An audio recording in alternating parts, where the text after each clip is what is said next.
Sauraron mu barkanmu da warhaka, barkanmu kuma da sake saduwa a cikin wani sabon shirin da kamar kullum da ku ce Nafisa da ta saba gabatar muku da ƙayatattun shiri masu amfani tare da nishaɗantarwa.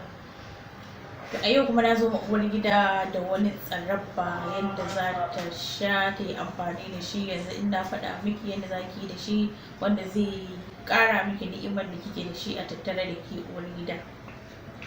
Da farko za ki nemi aya. In kika nemi ayanki, za ki nemi nono kindirmo mai kyau, za ki neme shi ki tanada. Za kuma ki nemi mazan ƙwaila, za ki neme ta ki ajiye. Sannan kuma za ki nemi dabinon ki, abu guda 4 da na ce. Na farko na ce aya, na ce kindirmo, na ce mazan ƙwaila, na kuma ce dabino. Ki samu dabinon ki mai kyau. Da farko idan kika samu ayanki kika wanke kika tsaftace kamar yadda na saba gaya muku kafin a yi amfani da komai da muka san zai shiga jikinmu saboda samun lafiyar mu da dawwamar ni'imar mu a jiki, ya kamata mu tsaftace komai kamar yadda na saba gaya muku a koda yaushe.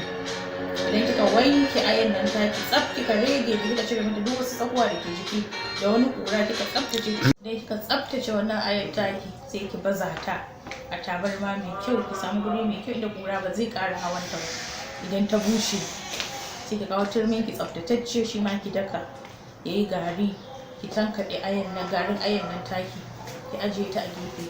Wannan dabinon naki shi ma ki zo ki bubbuɗa shi, in akwai abu mai datti kin ciccire shi kin cire ƙwallon ne kin ajiye a gefe. Shi ma sai ki kawo shi ki sa shi a turmi da wannan mazan ƙwailar taki, shi ma ki sa shi a cikin turmi ki kawo ki daka ki kawo taɓaryan ki tsaftatacciya ki daka ta. Kinga kin haɗa garin aya a gefe ga kuma garin mazan ƙwaila mai haɗe da dabino kenan.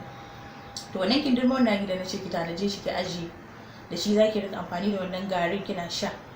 Wannan garin aya naki da garin dabinon ki da haɗe da mazan ƙwaila ake haɗa su guri ɗaya ne ki cakuɗe su a tsaftataccen mazubi. Sai ki kawo cokali 2, kina sa babban cokali sai ki kawo kindirmon naki ki zuba ki kwaɓa kina sha. Za ki bani labari ko kuwa ce mai gida in ya ji abin da ya gani, ke da kanki za ki bani labari ki ji yaya abin ya kasance. Da fatan za ki gwada, za kuma ki jarraba, za kuma ki ji yadda ake ji. Insha Allah a huta lafiya.